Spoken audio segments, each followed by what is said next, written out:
Coiffée de dômes spectaculaires, à près de 50 mètres de hauteur, la cathédrale orthodoxe Saint-Nicolas contraste dans le ciel azuréen. Si je devais définir la cathédrale russe de Nice, je dirais que c'est l'exemple le plus abouti, le plus réussi d'architecture orthodoxe en Europe occidentale. C'est un des bijoux du patrimoine niçois.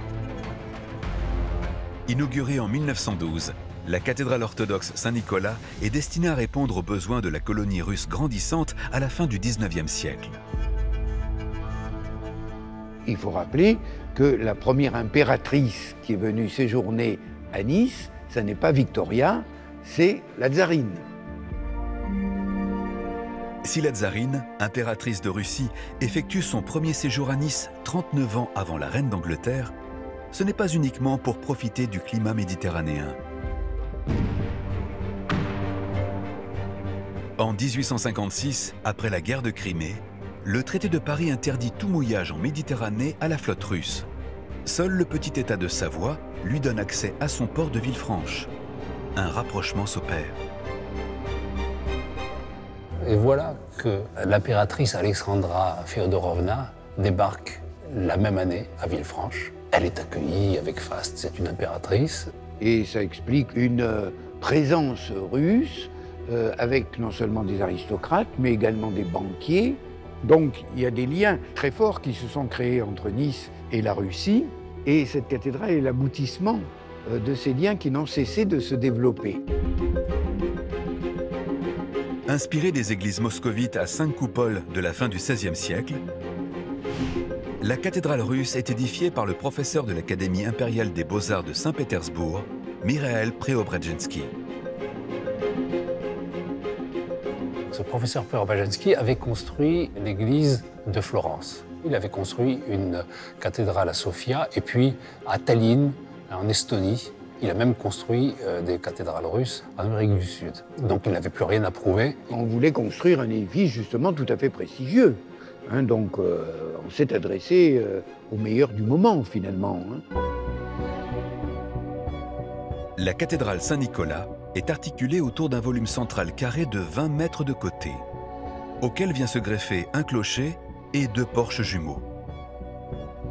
Sur le corps principal, les tambours sertis d'étroites fenêtres rectangulaires sont coiffés de 5 coupoles, dont la plus haute culmine à près de 50 mètres de hauteur, l'équivalent d'un immeuble de 15 étages. En fait, ce style-là, c'était exactement celui que l'on pratiquait dans toute la Russie. Pourquoi? Toute cathédrale devait être construite, grande, petite, sur la base du plan en croix grecque, un grand dôme, le Christ, et 4 petits dômes, les 4 évangélistes. Et si les architectes voulaient exercer leur fantaisie, ils pouvaient le faire, mais dans des bâtiments annexes, collés, c'est-à-dire le clocher, une entrée, un escalier, etc. Sur cette annexe, à l'avant de la cathédrale, l'architecte ajoute une 6e coupole de couleur dorée. En dessous, le campanile abrite une dizaine de cloches dont la plus lourde pèse 3 tonnes. Plus bas, sur la façade, il fait incruster une mosaïque magistrale de Jésus-Christ. Enfin, sur les côtés, 2 porches et leur escalier si caractéristique de la cathédrale de Nice sont installés. Seulement, le projet tel qu'on le voit aujourd'hui a failli ne jamais aboutir. On avait choisi un emplacement dans le quartier des musiciens, du côté de la rue Verdi et de la rue Berlioz, au croisement de ces 2 rues, ce qui explique la conception d'une église à double entrée. Mais bon, comme beaucoup de ces quartiers qui sont proches de la mer, c'était des cressonnières. Le terrain était marécageux, il était impossible de construire des fondations suffisamment profondes pour un tel bâtiment. Pourtant, pas question de renoncer au projet. Il faut trouver un nouveau terrain. Le choix du terrain est soufflé par l'impératrice douairière à son fils Nicolas II. Le tsar Nicolas II a donné le terrain que son grand-père avait acquis lors de ses séjours à Nice, la fameuse villa Bermond, qui était entourée d'un immense parc, d'un grand espace, donc il y avait de la place. Un terrain dont la valeur sentimentale est inestimable pour le tsar Nicolas II, puisqu'il porte le mausolée de son oncle, le tsarevitch Nicolas Alexandrovitch, décédé ici même 38 ans plus tôt. Mais ce nouvel emplacement a d'autres contraintes. Il faut dans un premier temps raser la villa qui se trouve dessus. Et ce n'est pas tout.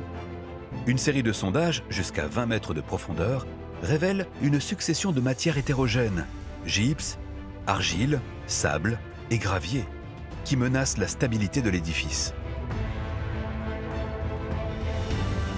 Face à ce problème, Nicolas II n'a pas voulu changer d'un iota le projet qui avait été préparé par Preobrazhensky, parce qu'il avait été approuvé par le Saint-Synode, il avait été approuvé par tous ses prédécesseurs, et donc il a dit qu'il sera exécuté tel quel.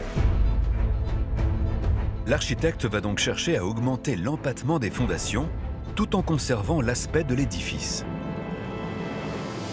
Reste un problème de taille. Le terrain n'est plus situé à un angle de rue, mais au fond d'une impasse. Après de nombreux plans d'études préparatoires et de longues réflexions, la cathédrale va être orientée en direction du nord-est, faisant perdre ainsi son utilité à l'un des escaliers, dont le porche va être condamné. En voyant le bâtiment de 3/4 à 45 degrés, on comprend tout, on voit tout. Même si un des escaliers est victime de cette nouvelle implantation, le hasard a fait que cette rotation présente le monument d'une façon très riche, très variée. Le 25 avril 1903, les travaux peuvent enfin commencer.